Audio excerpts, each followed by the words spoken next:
El Manaba comienza hace 4,000 años, mostrando a un hombre rubio de cabello largo que combate contra varios monstruos a la vez, derrotándolos fácilmente con su magia.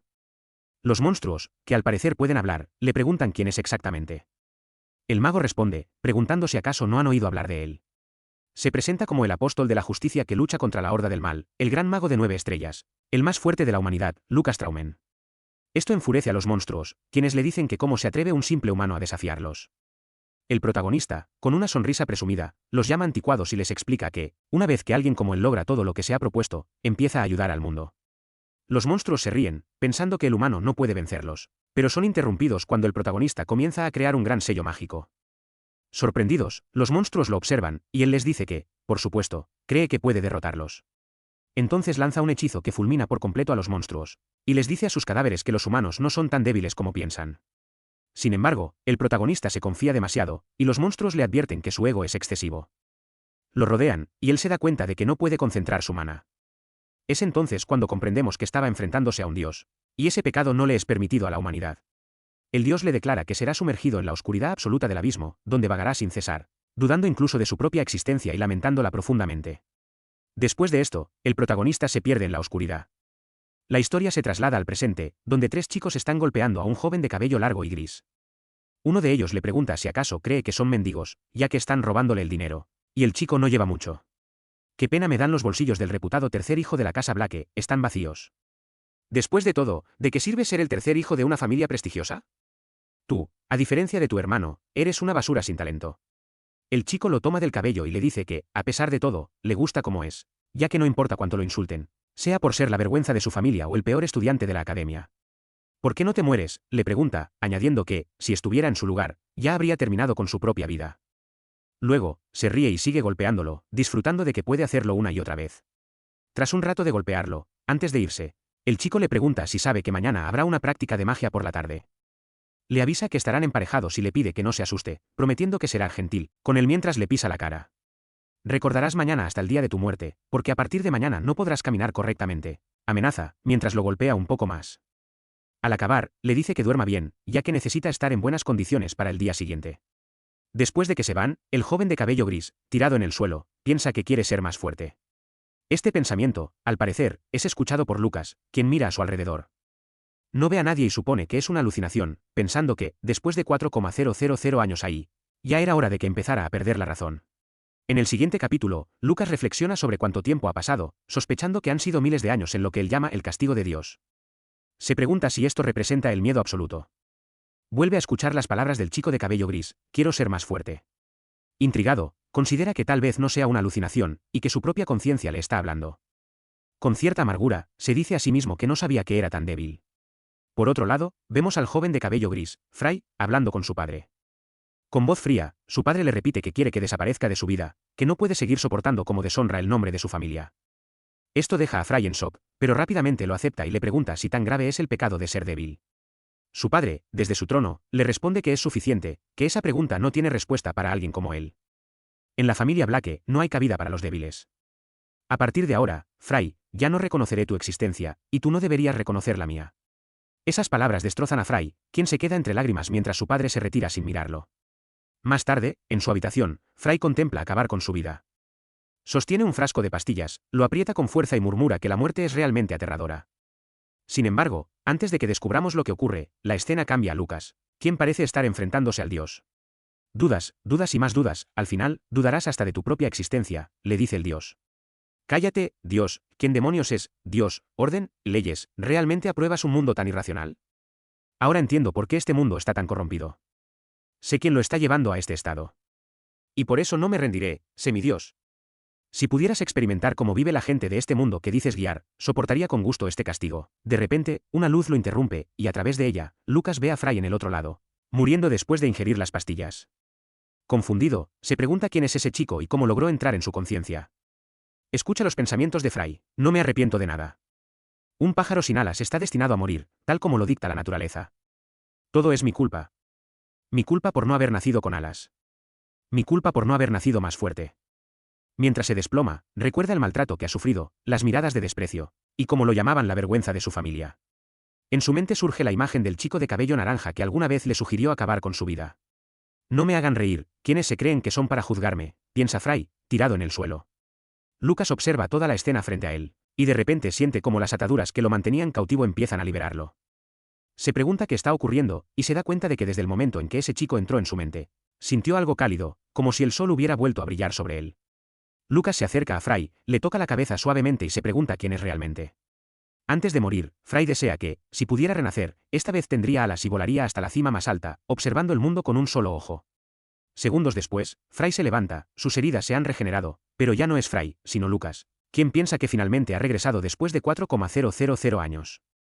Observa el frasco de pastillas y reflexiona sobre su anterior dueño. Fry era la persona más débil de la Tierra, y él es Lucas Traumen, el mago más fuerte del mundo. Ahora, sus existencias se han unido. Agradecido por la libertad que Fry le otorgó, Lucas decide que le dará las alas que él tanto anhelaba. Lucas, ahora en el cuerpo de Fry, mira la luna y, señalándola con el dedo, le advierte al semidios que espere un poco, porque no tardará mucho en enfrentarlo y devorarlo entero. En el siguiente capítulo, Lucas comienza a cultivar, dándose cuenta de que no puede aprovechar todo su poder en el cuerpo débil de Fry. Necesita reunir la energía faltante y fortalecer su núcleo para poder recolectar maná. Reflexiona sobre su objetivo, no solo debe recuperar su fuerza original para enfrentarse al semidios, sino volverse aún más fuerte que antes. Sin embargo, no se apresura, después de todo, esta es la oportunidad que ha esperado por 4,000 años. Al amanecer, Lucas finalmente termina su sesión de cultivo y observa con satisfacción que ha alcanzado las 5 estrellas esa noche. Sin embargo, de repente siente un dolor punzante en el pecho y comienza a escupir una sangre oscura y espesa. Recuperándose, comenta que esa sangre es la impureza acumulada en el cuerpo de Fry, y que debe expulsarla toda. Hasta la última gota, grita Lucas, mientras intensifica su poder para purificar el cuerpo. La escena cambia a la escuela, donde un grupo de chicos que solían golpear a Fry está hablando. Uno de ellos, Jack, pregunta, «Hey, David, ¿cómo es que llegaste tan temprano?» «Hola, Jack. Estoy tan emocionado por la clase que no pude esperar», responde David con una sonrisa maliciosa. «¿Emocionado por destruir a Fry?» «Anda, sé bueno y no lastimes mucho su frágil cuerpo». Mientras bromean, Jack menciona que vio a Fry en la enfermería el día anterior, rodeado de pastillas para dormir, como si estuviera planeando hacer algo drástico. Sugiere a David que tal vez Fry intentó acabar con su vida por lo que le dijo. David, intrigado, se pregunta si realmente habrá sido así, y ambos apuestan 10 tickets de almuerzo para averiguarlo. Volvemos con Lucas, quien está rodeado de la sangre oscura que ha expulsado. Al observarla, se queda pensando en cuánta impureza había en el cuerpo de Fry, y reflexiona sobre todos los problemas que seguramente debía haber sufrido. Su estómago lo interrumpe con un gruñido, recordándole que necesita comer después de tanto tiempo sin probar bocado. En el comedor de la escuela, todos los estudiantes miran asombrados al protagonista, que devora su comida como si estuviera muerto de hambre. Algunos murmuran entre sí, preguntándose si no había comido en toda la semana o qué. Nosotros, como lectores, sabemos que, en realidad, Lucas no ha probado comida en 4,000 años, y ahora todo le sabe exquisito. Mientras recorre la escuela, Lucas se pregunta si realmente necesita asistir a clases con todos esos chicos, considerando que él tiene 4,050 años. Sin embargo, no le queda más opción. Además, decide que aprender sobre el mundo actual podría serle útil para enfrentar al semidios. Cuando Lucas entra al salón de clases, los chicos que solían acosar a Fry lo notan. David celebra, orgulloso, haber ganado los 10 tickets de comida, mientras Jack se queja porque, al final, Fry no logró hacerlo bien y acabar con su vida. Los chicos siguen haciendo comentarios, pero Lucas no entiende mucho de lo que hablan ni la razón detrás de sus palabras. Sin embargo, su atención se centra en David cuando ve que éste intenta ponerle el pie para hacerlo caer. David sonríe con burla y le dice con sarcasmo, «Finalmente estás aquí, compañero». Lucas fija una mirada sombría en David, preguntándose si acaso es un amigo, pero sus pensamientos son interrumpidos cuando Jack lo agarra de la cabeza y le exige, «Perdí 10 tickets por tu culpa, así que tienes que pagarlos tú». Lucas, confundido, se pregunta por qué le están golpeando la cabeza y rápidamente descarta la idea de que estos chicos sean amigos. No es algo nuevo para él, ya que en su vida pasada se había encontrado con más de un idiota como estos. Pero, de repente, nota que está temblando ligeramente y se pregunta por qué su cuerpo reacciona así ante un matón como Jack. Jack levanta la mano para golpearlo nuevamente y grita, «¡Dame esos tickets!». Lucas esquiva el golpe con facilidad y se coloca rápidamente detrás de Jack. La clase queda boquiabierta, nadie esperaba que alguien como Fry pudiera moverse tan rápido. Entre la multitud, una chica de cabello naranja observa la escena con una mezcla de asombro y admiración. Lucas se da cuenta de que estos son los mismos idiotas que intentaron empujar a Fry al límite. Jack, enfurecido por la mirada desafiante de Lucas, intenta golpearlo de nuevo, pero esta vez Lucas lo golpea con tal rapidez y fuerza que Jack sale volando y termina estrellándose contra la pared, quedando inconsciente. La clase empieza a murmurar, asombrados, ¿cómo hizo para que saliera volando así? ¿Qué pasó? Esto es increíble. Lucas, sin embargo, se cubre la cara, sintiendo vergüenza por haber tenido que hacerle eso a un niño. Y murmura para sí mismo, Fry, considera esto como un servicio especial del archimago más fuerte de la humanidad. Luego, se aleja de la escena, con una mano en la cara, mientras David lo observa incrédulo, incapaz de comprender cómo Fry, a quien siempre consideraron débil, fue capaz de hacer algo así. La chica de cabello naranja lo mira, claramente cautivada por la fuerza que acaba de presenciar. De repente, el profesor llega al aula y pregunta, sorprendido, ¿qué es todo este alboroto? Los estudiantes explican que Jack, por alguna razón, cayó y no se mueve. El profesor se acerca para inspeccionar y nota rastros de maná en el área donde Jack golpeó la pared, lo cual lo deja sorprendido, ya que no esperaba que alguno de los estudiantes tuviera esa habilidad. Momentos después, el profesor Dio lleva a Jack a la enfermería, dejando al suplente, el profesor Kevin, a cargo de la clase. Kevin informa a todos que Jack solo está inconsciente y recuperará la consciencia más tarde, por lo que no deben preocuparse. El profesor Kevin, con una mirada perversa, observa a las estudiantes femeninas y comenta en voz alta, el ambiente de esta clase es realmente delicioso. Veo muchas cadetes hermosas, especialmente la encantadora Isabella. Las chicas empiezan a murmurar con disgusto, una de ellas susurra, odio a este cerdo, siempre mira a las cadetes jóvenes de esa forma. Otra le advierte que no llame la atención o podría notarla, pero Kevin está demasiado ocupado observando al protagonista. Se para frente a Lucas y, en tono burlón, le pregunta, ¿y bien, Fry? ¿Qué te trae a la clase hoy? ¿Una ocasión especial? Lucas, al ver la actitud del profesor, comienza a pensar que Fry no era un simple ratón de biblioteca como pensaba. Tal vez este cuerpo que habita pertenece a un verdadero inadaptado juvenil. Con un tono indiferente, responde, por favor, perdóneme, profesor. Estoy un poco ocupado. Kevin se molesta y le responde, ¿así que crees que lo que estás haciendo es más importante que mi clase? Lucas, sin inmutarse, responde, posiblemente, después de todo, estoy en la cima de mi juventud. El profesor, molesto, acepta su respuesta a regañadientes, admitiendo que él tampoco fue el mejor estudiante en sus años jóvenes, lo cual deja a la clase murmullando que Fry podría estar en problemas. Kevin, decidido a retarlo, le dice a Lucas, muy bien, Fry. Si no puedes responder la siguiente pregunta, tendrás que dejar de lado tu actitud desafiante dentro de la academia. Ahora dime, ¿cuáles son las 3 armas principales del rey Kasadin? Lucas se queda perplejo, mirándolo con sorpresa. ¿Kasadin, dijo? Responde, incrédulo. Después de esto, vemos que Lucas recuerda a Kasadin usando una habilidad tan poderosa que destruye la cima de una montaña. Lucas aparece y le dice que lo tome con calma o no quedará ni una montaña de la que hablar. Y le pregunta si acaso piensa alimentar a todos los animales que viven ahí después de destruir su hogar. Kasadin reconoce a Lucas y comenta que ha pasado tiempo. Sin embargo, sigue entrenando, lo que hace que Lucas se queje, diciendo que, después de tanto sin ver a su amigo, sigue igual de enfocado en el entrenamiento. Kasadin le menciona que dejó un poco de té y que puede tomarlo libremente. Lucas toma el té y lo llama bastardo por ignorarlo, luego le pregunta si acaso planea casarse algún día, ya que se la pasa entrenando. Kasadin responde que el corazón de una mujer es tan difícil de entender como el de Lucas. ¿Qué hay de malo con mi corazón? No tengo ningún problema, imbécil. Responde Lucas, alterado. El amor de una mujer tiene el siniestro poder de destruir la compostura, y el deseo indomable en un hombre lo deja incapaz de mantenerse en pie, agrega Kasadin. De acuerdo, ya entendí. Mis oídos están a punto de sangrar por tu culpa. Los guerreros deben ser como una roca frente a una mujer. ¿Es distinto para los magos? Lucas, en tono burlón, le dice que debe ser encantador tener una cita con una roca, lo que provoca que Kasadin pierda la paciencia y le diga que simplemente beban el maldito té. De vuelta a la actualidad, Lucas siente lágrimas en sus ojos al escuchar que lo llaman Rey Kasadin.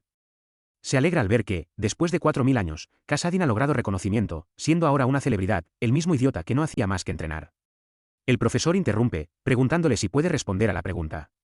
La clase murmura, insinuando que el protagonista ha sido atrapado. Parece ser una pregunta difícil de recordar, y el profesor la usa para presumir de su conocimiento. Entonces, la chica de cabello naranja interviene, pidiendo al profesor que disculpe su comportamiento, argumentando que la pregunta se desvía del tema de la clase, historia de la magia. Los estudiantes se sorprenden al ver cómo ella reta al profesor, y Lucas piensa que es muy bonita, aunque su tono es bastante militarista. El profesor responde que Kasadin era un guerrero que solo usaba maná para su entrenamiento, por lo que ella no le considera un mago, y que, según ese razonamiento, ella está insultando a los que siguen el camino del guerrero mágico. Isabel responde que ese no es el punto de la conversación, dejando al salón en shock. Lucas recuerda entonces cómo Kasadin solía enfadarse cuando lo llamaba mago en vez de guerrero, y piensa que el verdadero Kasadin podría haberlo matado si lo llamaba guerrero mágico. El profesor, notando la actitud desafiante de Isabel, le insinúa que es una conversación muy interesante y que la deberían seguir en su oficina mientras le toca el brazo. Isabel, firme, lo aparta y le pregunta por qué está actuando así. El profesor, ofendido, comenta que no esperaba ese comportamiento y que no es la forma de hablar a otros, pidiéndole que responda la pregunta en lugar de Lucas. En ese momento, Lucas interviene, diciendo, guantes King Hou, cinturón de gigante y collar de la tempestad. El profesor se gira y Lucas añade que esos eran los únicos 3 accesorios que Kassadin usaba. Además de mencionar que en su momento le sugirió que mejorara su sentido de la moda, ya que el collar era horrible. La clase queda en silencio, y Lucas pregunta, ¿qué pasa? ¿Acaso estoy equivocado? Sin poder contradecirlo, el profesor admite que la respuesta es correcta. Lucas celebra, ya que era imposible que se equivocara en esa pregunta, mientras la clase observa, sorprendida por su seguridad y actitud extraña. El profesor vuelve a mirar a Isabel, y molesto. Le dice que aún así debe ir a su oficina debido a su falta de respeto en el salón de clase. Isabel queda con expresión sombría, mientras Lucas escucha y comenta que Kassadin solía decir que el amor de una mujer era siniestro, capaz de destruir la compostura, y que los guerreros deben estar quietos como una roca frente a las mujeres, ya que el deseo indomable evita que un hombre pueda mantenerse en pie, y quien falla en este aspecto no es más que un animal. El profesor le pregunta el propósito de su comentario, y Lucas responde que solo repetía las palabras de Kassadin, insinuando que éste podía estar equivocado, ya que al parecer, el profesor sigue firmemente sobre sus pies. El profesor se enfurece, cuestionando si Lucas se ha vuelto loco después de responder correctamente una pregunta y le advierte que hará más preguntas, advirtiéndole que si falla en una, deberá aceptar cualquier error como cadete de la academia. Lucas, confiado, lo reta a preguntar lo que quiera. Después de varias preguntas, vemos la cara de sorpresa del profesor y de los alumnos. El profesor piensa cómo fue posible que Frey respondiera a todas las preguntas. Incluso él tuvo que investigar mucho para saber sobre la Era de la Luz, un tema raramente estudiado entre los profesores, y se pregunta si Frey es realmente el mismo Frey Blake que conoce, la vergüenza de la academia entera. El protagonista, sin embargo, no está impresionado y dice que ya es hora de almorzar. Se dirige al profesor, diciéndole que asume que ya no hay más preguntas, aunque ha sido divertido responderlas. Debe parar porque ya le ha dado hambre. El profesor, sin más remedio y aún preguntándose cómo Frey sabe tanto sobre los 4000 años de historia antigua, le permite marcharse. El protagonista sale corriendo, gritando comida, lo cual impresiona a Isabel. Mientras se dirige al comedor, Isabel lo interrumpe y le pregunta si va a almorzar. Él la mira, pero no le responde y la ignora, lo que desconcierta a Isabel, aunque ella decide seguirlo. Después de un rato, el protagonista se toma la cara y se gira para preguntarle por qué lo está siguiendo, a lo que ella responde que también va a comer. El protagonista, algo alterado, le pregunta por qué usa un tono tan militarista y comenta que es raro. Isabel responde que es tradición y le pide que lo entienda. Ya en el comedor, vemos una gran cantidad de comida. Isabel, sorprendida, le pregunta al protagonista si va a comer todo eso él solo. El protagonista le responde que imagine estar muerto de hambre durante 4000 años y empezar a dar gracias por cada comida que puede saborear.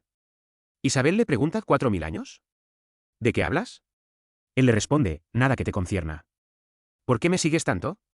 Isabel le dice que no se preocupe, pero que no tiene otro lugar apropiado para sentarse. Aprovecha para preguntarle cómo sabe tanto sobre la Era de la Luz. El protagonista pregunta, ¿Era de la Luz?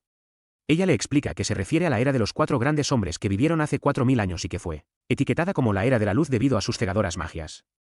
¿Cómo es que no sabes eso?, le dice. El protagonista se sorprende, ya que en su época no tenía ese nombre. Suspira y piensa que han pasado 4000 años, pero la magia solo ha empeorado. Se pregunta si será debido al semidios. Isabel menciona que las 4 figuras más importantes en la historia de la magia fueron el guerrero mágico Kassadin, el sabio Hechicer Wirseman, la bruja oscura Iris Peacefonder, y, por último, el hombre considerado no solo el mago más grande de todos los tiempos, sino también su meta personal, Lucas Trauman. Era realmente un hombre excepcional. Si él siguiera vivo, yo no podría rechazar casarme con él, dice Isabel. Esto sorprende al protagonista, que escupe la comida de la risa. Isabel le pregunta por qué se ríe, y él, entre carcajadas, le responde, un bebé en crecimiento hablando de casarse. Isabel le pregunta qué acaba de decir, y el protagonista le responde que aprecia el gesto, pero no tiene interés en ella. Ruborizada, Isabel le dice que si acaso está loco, y que ella no se refería a él. Los de alrededor, al ver su interacción, se preguntan cómo se conocieron y por qué están comiendo juntos. Uno incluso sugiere que tal vez Isabel, la estudiante de clase alta y con el puesto número 1 de la academia, dio el primer paso con el protagonista. Otro menciona que incluso David fue rechazado por ella. David, al oír la charla, mira al protagonista con enojo, pensando que realmente lo ha sacado de sus casillas hoy. De vuelta en la mesa, Isabel le pregunta al protagonista sobre la última pregunta del profesor Kevin, acerca de los métodos de entrenamiento de Hechicer. Sin embargo, el protagonista sigue comiendo, sin prestarle mucha atención.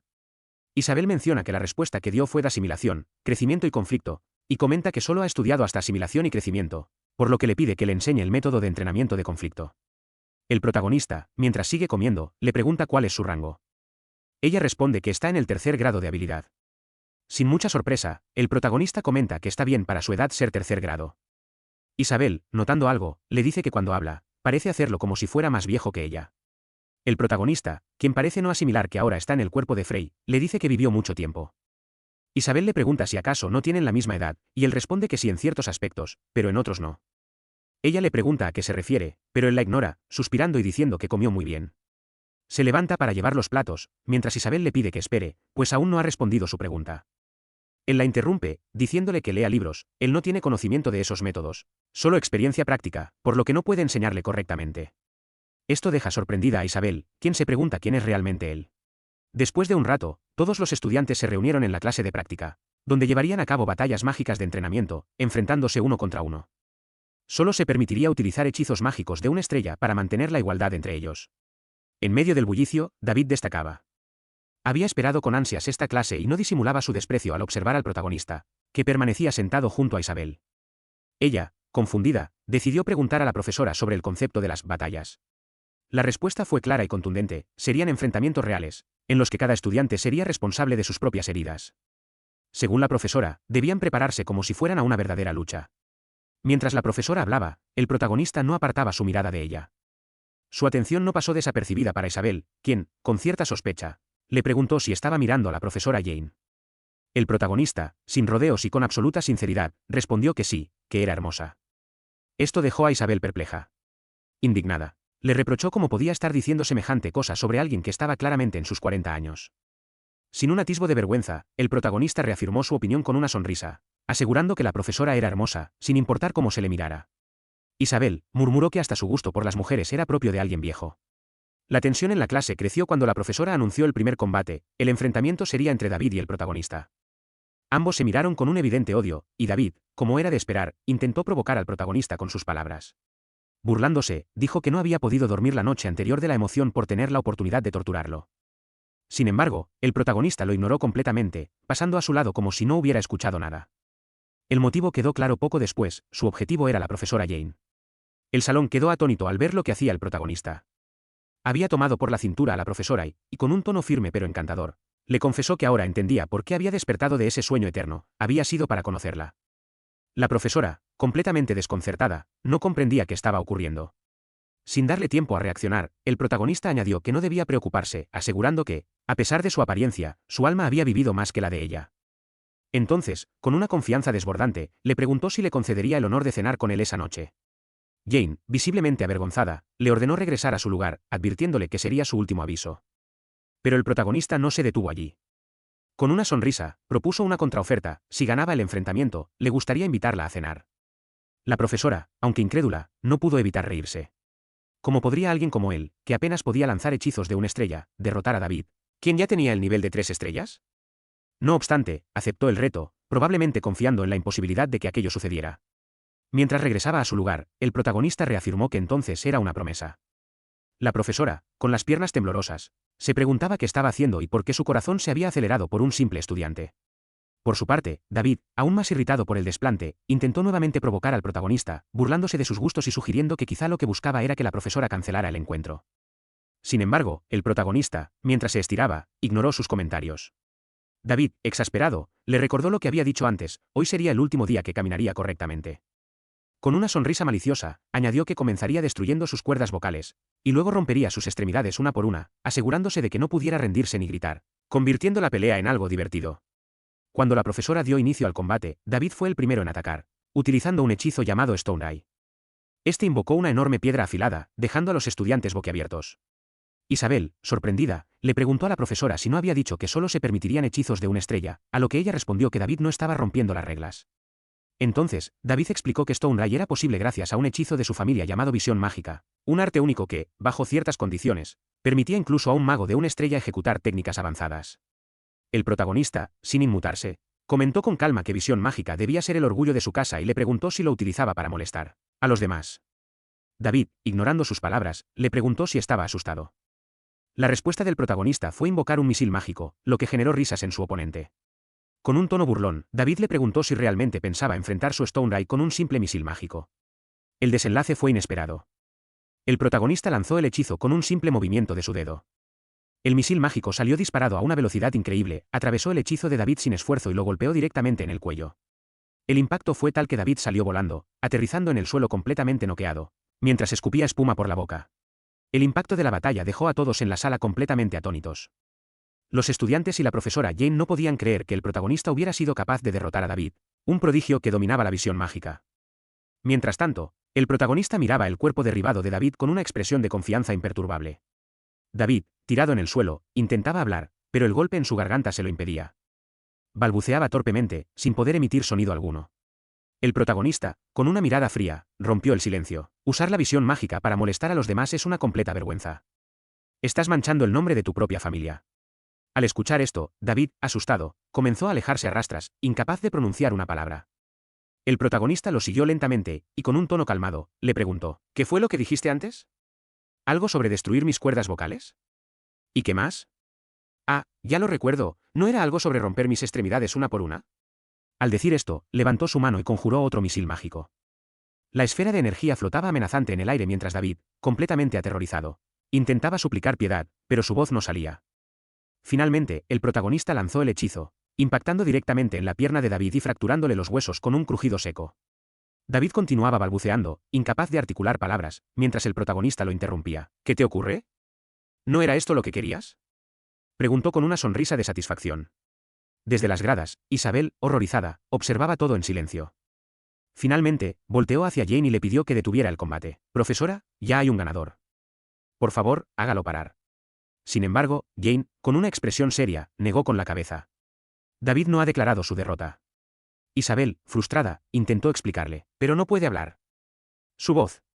Antes de que pudiera terminar, Jane la interrumpió. Ya lo dije antes, estos enfrentamientos deben tomarse como batallas reales. Esto es lo que significa ser un mago. En medio de una batalla, no hay lugar para la piedad.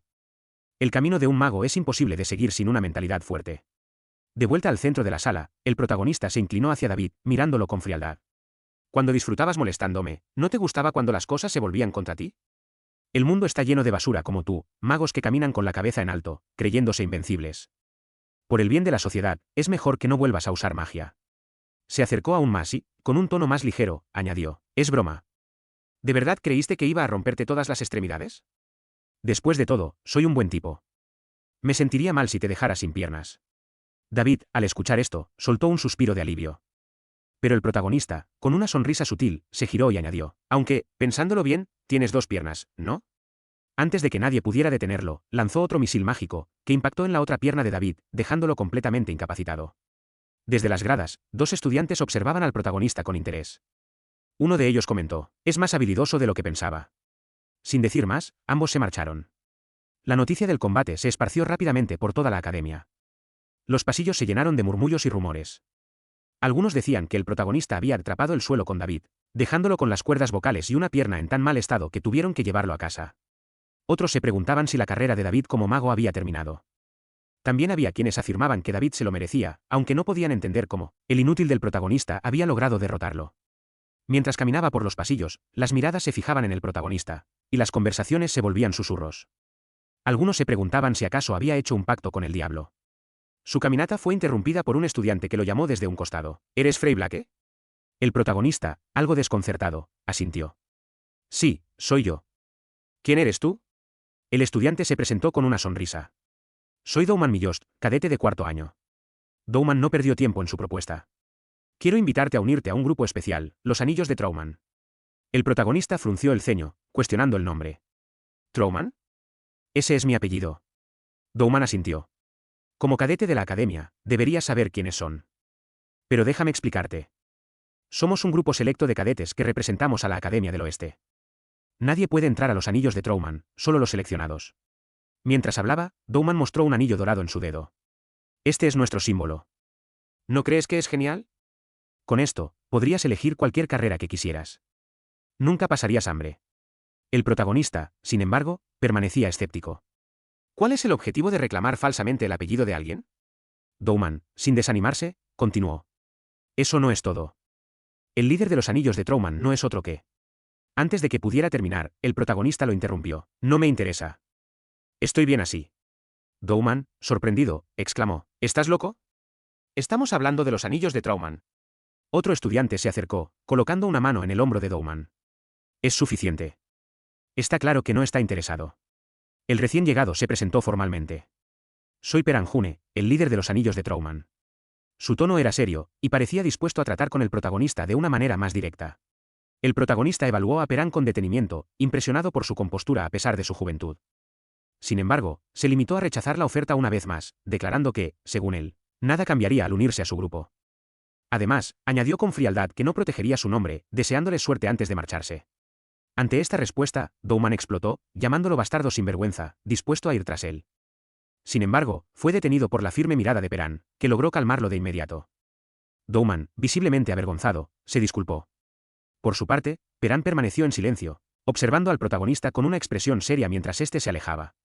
Más tarde, el ambiente cambió drásticamente a un restaurante elegante. Allí, la profesora se encontraba visiblemente molesta por la presencia de Isabel, quien también había decidido asistir. El protagonista, con evidente enfado, expresó su incomodidad al ver a Isabel allí, recordándole que ya le había dicho que se fuera. Isabel, sin inmutarse, respondió que prefería no molestar y que él debería actuar como si ella no estuviera presente. Esto solo intensificó el enojo del protagonista, quien insistió en que debía marcharse porque ya estaba cruzando el límite de lo molesta que podía ser. Sin embargo, Isabel justificó su presencia afirmando que había buscado información sobre el método de conflicto, pero no encontró nada, por lo que necesitaba que él le enseñara. En ese momento, la profesora intervino, preguntando si hablaban del método de entrenamiento de Schweitzer. Sorprendida, Isabel confirmó que sí, pero la profesora admitió que, aunque había oído rumores sobre él en la institución mágica, no logró encontrar información al respecto. Luego, le preguntó directamente al protagonista si lo conocía. Sin responder directamente, el protagonista se levantó, bebió de su vaso y rodeó a la profesora con sus brazos, acercándose lentamente mientras sugería en tono sugerente que podría enseñarle cosas mucho más interesantes. Entonces, preguntó si prefería continuar la conversación en su habitación. La profesora, atónita y sonrojada, se debatía entre sus pensamientos, era solo un aprendiz, 20 años más joven que ella. Sin embargo, su cuerpo parecía no responder a su mente. Cuando el protagonista se inclinó para besarla, un golpe en la mesa los interrumpió. Isabel, indignada, exigió al protagonista que dejara de comportarse de manera desvergonzada con la profesora. Tras un rato, el protagonista se encontraba fuera del restaurante, reflexionando. Pensaba que, si el semidios estaba gobernando completamente el mundo, él mismo debería ser una amenaza para él, un obstáculo a eliminar. Sin embargo, después de 4000 años, la información sobre Kasadin, Schweitzer, Iris y él mismo apenas se había distorsionado. Se preguntaba si todavía había personas persiguiendo su voluntad y luchando en alguna parte. Mientras observaba su rostro pensativo, Isabel se sonrojó y se acercó a él. El protagonista, aprovechando la oportunidad, le preguntó quién era la persona más fuerte de la academia. Isabel respondió que usar términos como el mejor era algo infantil. Sin embargo, el protagonista insistió en obtener una respuesta clara, a lo que Isabel reveló que el estudiante más fuerte era Perán Hun, mientras que entre los profesores destacaban Dio Pulsman y Adelia. No obstante, la persona más poderosa de todas era su tía, la directora de la academia, Siris Triznine. La profesora, que también escuchaba la conversación, añadió que la directora Siris era una maga de 6 estrellas conocida como Ice Síntesis, título otorgado por el Imperio. Al protagonista le sorprendió este rango y la profesora explicó que, aunque teóricamente un mago podía alcanzar las 9 estrellas, el último en lograrlo había vivido hace 3000 años. Hoy en día, se creía que el límite era de 8 estrellas, un rango alcanzado por solo unos 10 magos en todo el mundo. El protagonista miró hacia atrás y preguntó si la directora era quien había lanzado el hechizo protector de la academia. La profesora respondió que no estaba segura, aunque probablemente fuera así. Sin embargo, el protagonista pensó que aquello estaba más allá del alcance de un mago de 6 estrellas.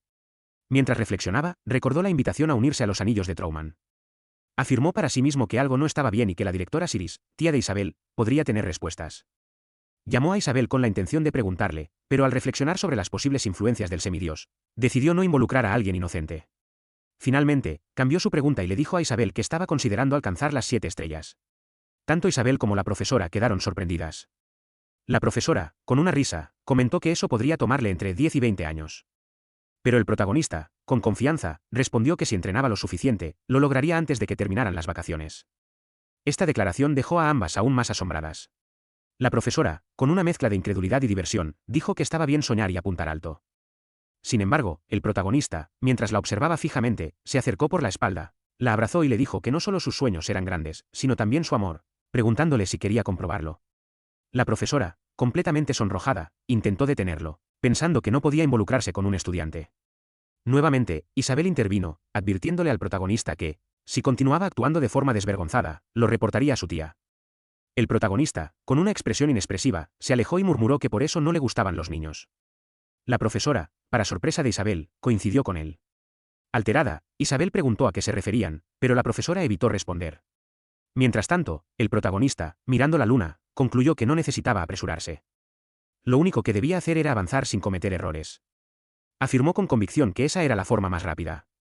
David regresó a la Academia Westwood con muletas y una pierna enyesada, arrastrando su orgullo herido por los pasillos mientras insultaba al protagonista. Su voz resonaba con furia. No sé qué mierda hiciste, pero no hay forma de que pierda contra un pedazo de basura como tú. Te juro que te voy a matar. Su presencia causó revuelo entre los estudiantes, quienes se apartaban a su paso. Sin detenerse, David irrumpió en el salón, gritando el nombre del protagonista con desprecio. ¿Acaso creías que iba a dejar pasar lo que me hiciste? Vociferó mientras miraba al protagonista. Te haré arrepentirte de haber nacido. El protagonista, que seguía leyendo tranquilamente su libro, apenas levantó la vista. Sin decir una palabra, levantó una mano y lanzó otro misil mágico, enviando a David volando por el aula. Cuando aterrizó, su nariz se rompió con un crujido seco, dejando a todos los presentes en silencio absoluto. En los pasillos, los murmullos no tardaron en propagarse. No esperaba nada más de estos niños, pero al menos podrían mostrar un poco de clase. Estamos en la prestigiosa Academia Westwood, comentaban algunos estudiantes con desdén. El protagonista, sin embargo, ignoró los comentarios, centrado en su propia introspección. Pensaba que necesitaba más experiencia práctica para controlar libremente el maná del cuerpo de Frey, pero su reflexión fue interrumpida cuando una voz le exigió que se detuviera. ¿Tú eres el bastardo que trapeó el piso con David? Preguntó un estudiante corpulento que se aproximaba. El protagonista lo observó con indiferencia mientras el estudiante continuaba. Necesitamos hablar. Sin esperar respuesta, lo llevó a un rincón rodeado por otros alumnos. ¿No sabes quién soy? Le preguntó, arrogante. Soy Alex Drimid, tu superior, y deberías estar alabándome ahora mismo. Puedo destruir a un mocoso como tú con un simple rasguño. El protagonista lo miró desconcertado, sin saber si Alex realmente intentaba intimidarlo o simplemente estaba bromeando. ¿Qué fue exactamente lo que le hiciste a David, el chico al que cuidé como un hermano? Continuó Alex, enojado. Rompiste sus piernas y nariz, ¿eh? ¿Cómo vas a pagar por eso? El protagonista, sin tomárselo en serio, preguntó, ¿están intentando acosarme? Esto solo enfureció más a Alex, quien levantó una mano mientras insistía. ¿Sabes a quién le estás hablando? El protagonista suspiró, pensando en lo idiotas que podían ser estos niños. Pero Alex siguió alardeando. Soy el que quedó en la posición 16 en la gran competencia de magia. No tienes idea de tu lugar. Hoy es tu día final. El protagonista bostezó, sin mostrar el más mínimo interés. Presumes demasiado para alguien que necesita un grupo de respaldo para enfrentarme. Alex, enfurecido, aseguró que los demás estaban allí solo para presenciar su espectáculo. Justo cuando se disponía a atacar, el protagonista lo interrumpió lanzándole un misil mágico que lo mandó a volar, golpeándolo contra otros dos estudiantes. Los tres cayeron desmayados. Los demás estudiantes protestaron. Lo golpeaste mientras hablaba. Eso no se hace. El protagonista se encogió de hombros. Perdón, mi culpa. Pero debo admitir que es un poco divertido. Los estudiantes sacaron armas y comenzaron a atacarlo, presentándose uno por uno. Soy Golgorex, primogénito de la casa Hillar. Soy Prinx, primogénito de la casa Pinayax. El protagonista, burlándose, respondió, yo soy un misil mágico. Acto seguido, lanzó otro hechizo que los derribó. Los demás estudiantes intentaron hacer lo mismo, pero el protagonista no les dio tiempo, derribándolos con una ráfaga de misiles mágicos. Al final, mientras observaba a los caídos, murmuró para sí mismo, nada interesante. Si sigo así, terminaré rebajándome a su nivel. Más tarde, en el salón de clases, el protagonista dormía sobre su escritorio cuando Isabel se acercó. ¿Qué has estado haciendo últimamente? Le preguntó con curiosidad. El protagonista la miró con aburrimiento. Ah, ¿eres tú? Isabel sonrió. Desde que has dejado cuerpos tras el paso de tus misiles mágicos, todos comenzaron a llamarte el misil de la muerte. El protagonista hizo una mueca al escuchar el apodo. Es vergonzoso. No tuve otra opción, ¿qué se supone que hice mal? Mientras se revolvía en su lugar, Isabel lo miró y pensó que se veía adorable, aunque no se atrevió a decírselo. ¿Por qué me estás hablando? Preguntó el protagonista, interrumpiendo sus pensamientos. Isabel respondió que había estado investigando lo que él sugirió, descubriendo que la sangre de Troll mezclada con oscuridad en proporción de 7 era un método innovador para crear fórmulas mágicas. El protagonista le recomendó usar sangre de semi-troll en su lugar, explicando que propagaba el poder con mayor eficacia. Isabel, entusiasmada, le pidió que comenzara a enseñarle ahora mismo. Mientras la observaba, el protagonista pensó que, cuando le había obligado a enseñarle, Isabel era una chica talentosa con potencial para alcanzar la 8ª estrella si se le guiaba adecuadamente. Te enseñaré conflicto ahora, dijo finalmente. Isabel se emocionó, pero el protagonista la detuvo. Iremos durante el descanso para entrenar. Si me sigues, podrás ver conflictos con tus propios ojos. Pero te advierto, podrías perder la vida. Si no tienes confianza, es mejor que te detengas. Isabel, sin vacilar, aceptó emocionada, sorprendiendo al protagonista. Por favor, llévame contigo, exclamó decidida. Tras un rato, Isabel apareció excesivamente preparada para el viaje, cargando una enorme mochila repleta de objetos. El protagonista la observó sorprendido, notando el exagerado equipaje, y le comentó con sarcasmo que estaban yendo de campamento, no de expedición al fin del mundo. Isabel intentó excusarse, justificando que las mujeres necesitaban muchas cosas que él no entendería. Fue entonces cuando aprovechó para preguntarle a dónde se dirigían. El protagonista, tras una breve pausa, respondió: estaba pensando en las montañas de Hispania. La mención del lugar dejó a Isabel boquiabierta. Era bien sabido que esas montañas eran tan peligrosas que se les conocía como el paraíso de los monstruos. Con un tono incrédulo, le recordó lo que significaba ir allí. Sin embargo, él asintió con tranquilidad y le preguntó si sabía cómo llegar. Bajando su enorme mochila, Isabel sacó un mapa y lo examinó con cuidado. Le explicó que, usando la piedra deformada, podrían llegar en un día hasta Hispania, pero también le advirtió que el camino estaba lleno de monstruos peligrosos. El protagonista, notando su tono, no pudo evitar burlarse. ¿Acaso tienes miedo? Isabel, con una expresión seria, le respondió con firmeza que no debía subestimarla. Desde el principio, ella no había esperado que este viaje fuera fácil. Mientras continuaban caminando, el protagonista, curioso por lo que había mencionado antes, le preguntó qué era exactamente la piedra deformada. Isabel, pensativa, explicó que era un artefacto que permitía viajar largas distancias, justo como su nombre lo sugería. El protagonista sonrió, intrigado, y comentó: es algo muy conveniente. Hace 4000 años no había nada parecido. La declaración de él despertó las sospechas de Isabel, quien le preguntó qué quería decir con eso, pero el protagonista evadió la pregunta, sumido en sus pensamientos. Reflexionaba sobre cómo la tecnología había avanzado, mientras que la magia parecía haberse estancado. Según él, este desequilibrio explicaba por qué los aprendices actuales eran tan mediocres. Sin embargo, no podía evitar encontrar seductora la idea de que los teletransportadores fueran algo comercializado. Fue entonces cuando Isabel añadió que el único inconveniente de la piedra deformada era su precio. Al oír esto, el protagonista le preguntó cuánto costaba. Ella explicó que, debido a la gran distancia entre Causimponi y Hispania, usar una de estas piedras costaría al menos 10 monedas de oro. El protagonista revisó su dinero y se dio cuenta de que su fortuna no superaba una moneda de oro. Intentando disimular su preocupación, le preguntó a Isabel cuánto dinero llevaba. Ella respondió que no tenía nada, argumentando que la propina volvía perezosa a la gente y que, en este viaje de entrenamiento, no pensaba traer dinero para gastos. Isabel, con un tono firme, le respondió que debían resolver sus propios gastos, pues eso también formaba parte del entrenamiento. El protagonista la observó, y mirando la enorme mochila que cargaba, le preguntó burlón: ¿estás diciendo eso mientras llevas esa carga monumental? Isabel, sin saber qué responder, intentó justificarse diciendo que eran cosas diferentes, pues las mujeres necesitaban muchas cosas. Finalmente, el protagonista suspiró resignado, sugiriendo que las cosas podrían salir bien si iban primero a la capital. Poco después, con una sonrisa irónica, le preguntó: ¿alguna vez has trabajado? Isabel, sin titubear, respondió que nunca. Al llegar a un puerto, ambos se detuvieron frente a un enorme barco. El protagonista, impresionado, preguntó si era gratis, a lo que Isabel le explicó que sí, pero solo para aprendices de la academia. Observando la fila de estudiantes que esperaban abordar, el protagonista comentó, entusiasmado, que esperaba que sirvieran carne, ya que tenía hambre. Isabel mencionó que había escuchado que solo servían comida de calidad. Sin embargo, cuando llegó su turno, el encargado les informó que el barco estaba lleno y que debían esperar 4 días para la próxima partida. Esto desanimó al protagonista, quien se desplomó al escuchar la noticia. Sin embargo, el encargado les ofreció una alternativa, el Corteso, un barco más modesto que partiría esa misma noche. Ambos aceptaron la opción, aunque decepcionados por la diferencia de calidad con el barco principal. Dentro del Corteso, un grupo de hombres sospechosos conversaba en una mesa apartada.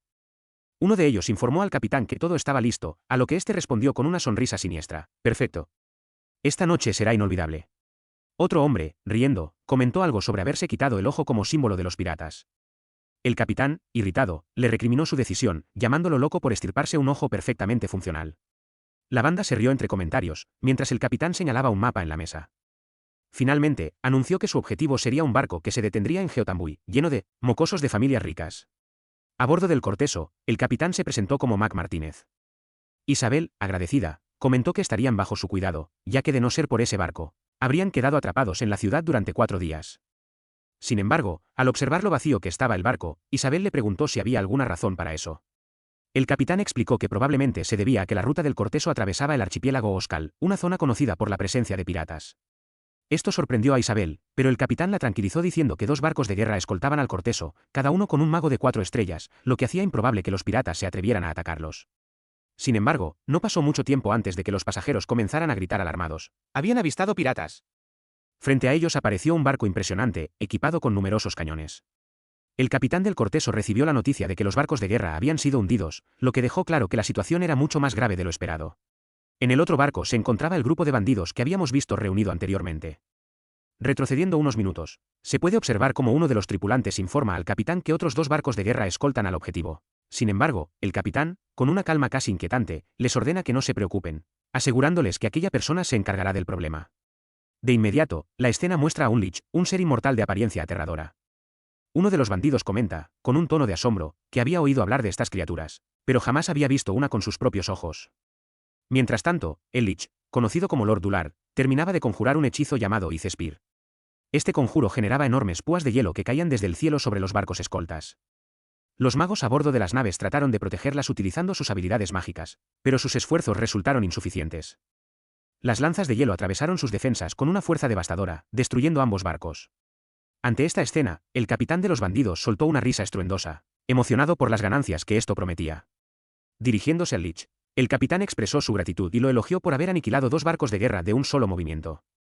No obstante, cuando Lord Dular se giró para responder, con una voz fría y profunda, el Lich comentó que algo le parecía extraño.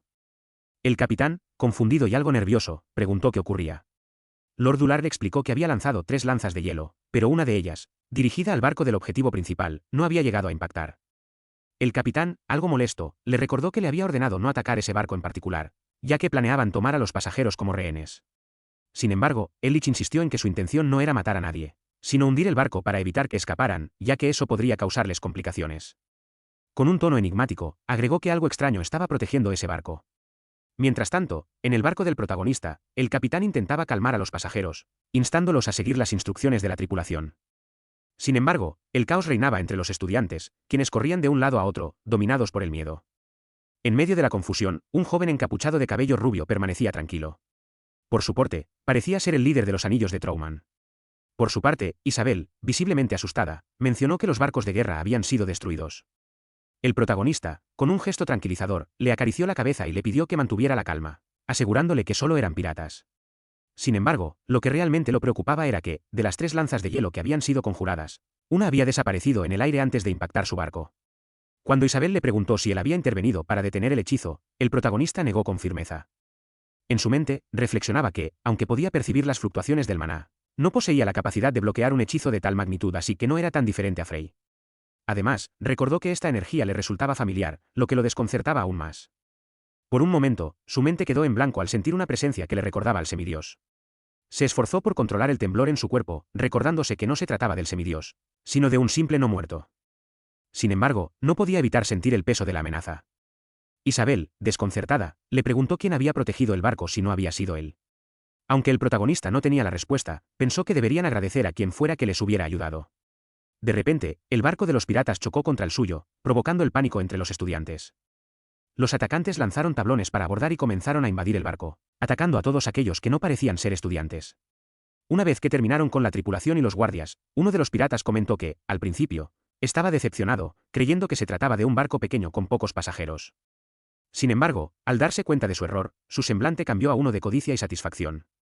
Los piratas comenzaron a contar a los pasajeros de familias ricas, determinando que había al menos 40 de ellos.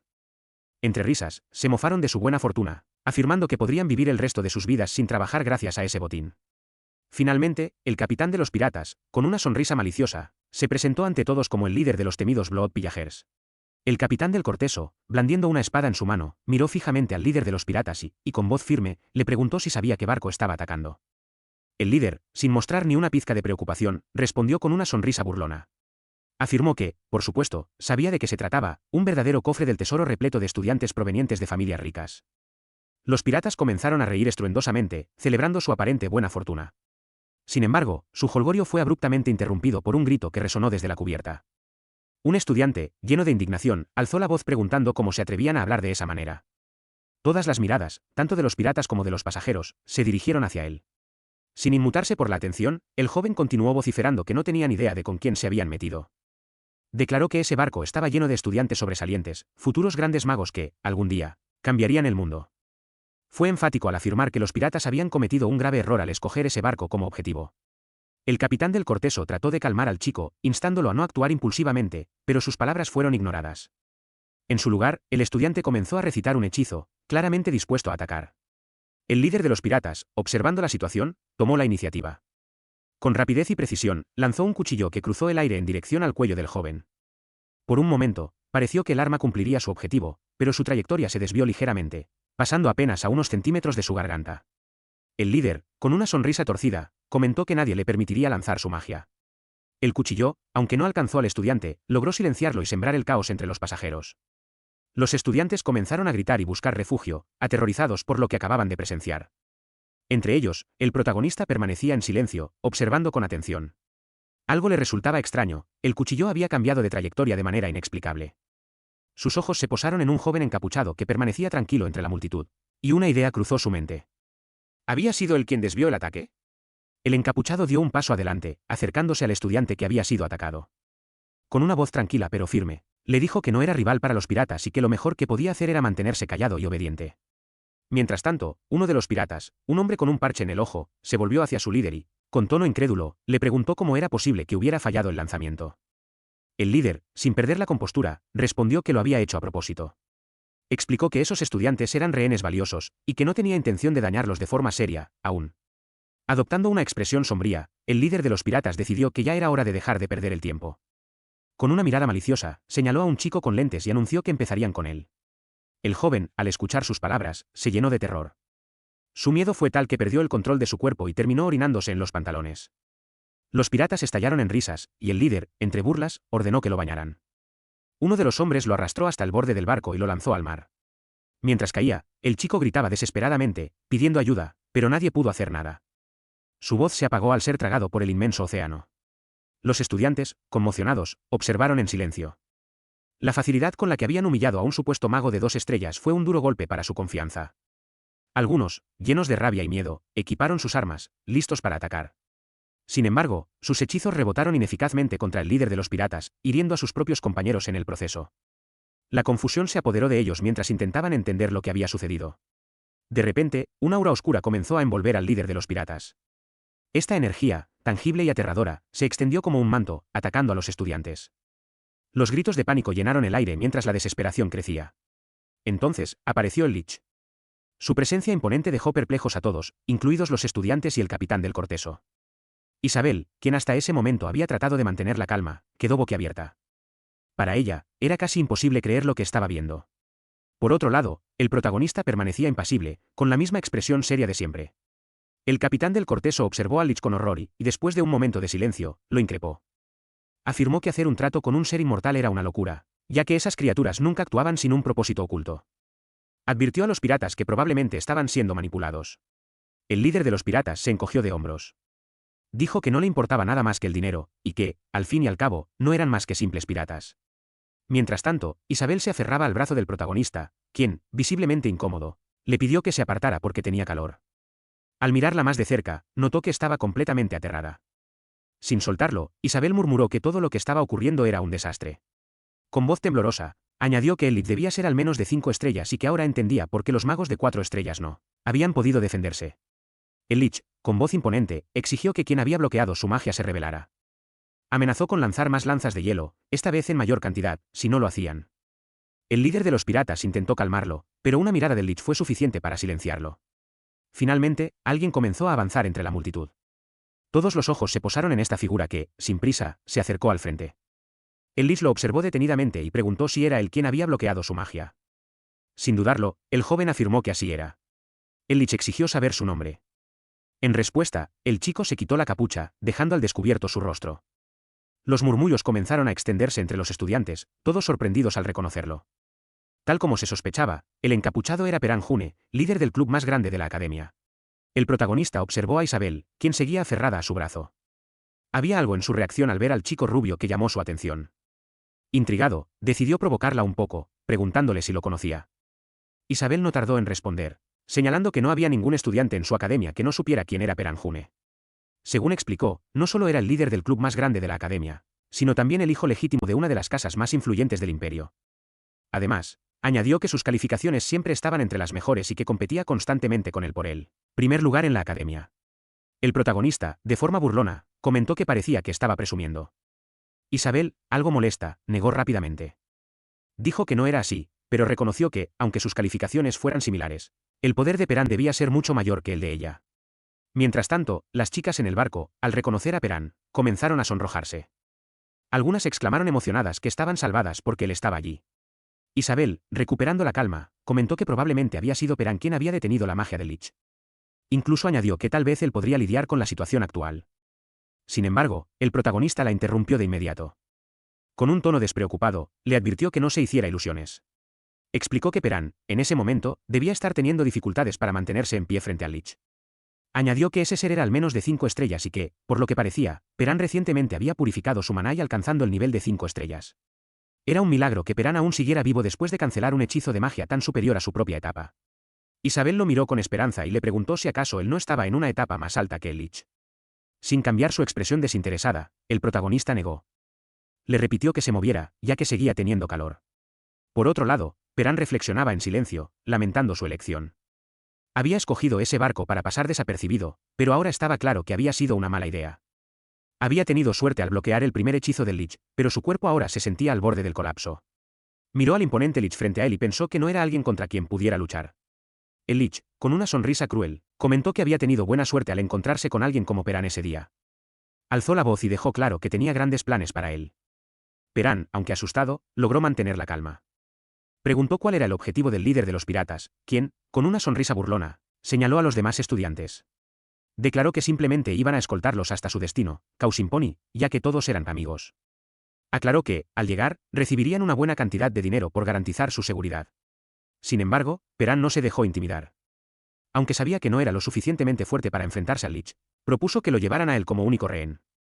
Argumentó que su familia June podía pagar el doble de lo que esperaban obtener y suplicó que dejaran libres a los demás estudiantes. El capitán de los piratas estalló en carcajadas. Lo llamó ingenuo y le explicó que, teniendo al Lich de su lado, podían aceptar su oferta y aún así obtener el rescate de los otros estudiantes. La idea de ganar aún más dinero lo deleitaba. A pesar de esto, Perán no se dio por vencido. Reconoció que no podía enfrentarse al Lich, pero aseguró que era capaz de matar al capitán y a su grupo de piratas. La amenaza hizo que el capitán dudara, y en ese momento, el protagonista, que observaba desde lejos, comenzó a apreciar más a Perán. Murmuró para sí mismo que el joven tenía un espíritu increíble para alguien de su edad y comentó, de manera informal, que el futuro del país era brillante. Isabel, al escuchar esto, lo miró desconcertada. El Lich, molesto por la interrupción, usó su magia para atacar a Perán. Mientras lo hacía, comentó que el maná de alguien como él era exquisito y que absorbería hasta la última gota. Añadió que luego usaría su cuerpo como un no muerto bajo su control. Perán intentó resistir, pero terminó atrapado por la magia del Lich. Al ver que la negociación había terminado, el líder de los piratas ordenó a sus hombres que comenzaran a mover a los estudiantes a su barco. Algunos piratas, aprovechándose de la situación, comenzaron a sobrepasarse con las chicas. Uno de ellos, con un parche en el ojo, se fijó en Isabel. Mientras se acercaba lentamente, comentó que ella era extremadamente hermosa y le preguntó, con una sonrisa desagradable, si quería ir a jugar con él. Isabel, alarmada, se pegó aún más al protagonista. Y este nuevamente, le preguntó si acaso no tenía calor. El pirata, al ver la escena, se dirigió al protagonista, refiriéndose a él como la escoba de al lado, y le exigió que se moviera. El protagonista, sorprendido, miró a su alrededor, buscando a quién se refería. Al no encontrar a nadie más, preguntó si hablaba de él. El pirata, irritado, confirmó mientras lo insultaba. El protagonista, con una expresión seria, le llamó mocoso y le ordenó que cuidara su actitud. Esto enfureció al pirata, quien amenazó con tirarlo al mar. Los estudiantes, alarmados, intentaron calmar la situación. Algunos le pidieron al protagonista que no provocara a los piratas, mientras que el gordo al que había golpeado en el pasado lo insultó, acusándolo de haberse vuelto loco solo porque era más popular recientemente. El protagonista, con un tono indiferente, lo saludó como si fueran viejos amigos y le preguntó cómo estaba. Antes de que pudiera continuar, el pirata lo interrumpió, desenfundando su espada. Con una sonrisa cruel, le dijo que los que morían en esas situaciones eran los que no sabían leer el ambiente. El siguiente momento fue un caos. El pirata salió volando, con los dientes rotos. El protagonista, con la misma expresión seria de antes, comentó que, al parecer, el pirata no había sabido leer la situación.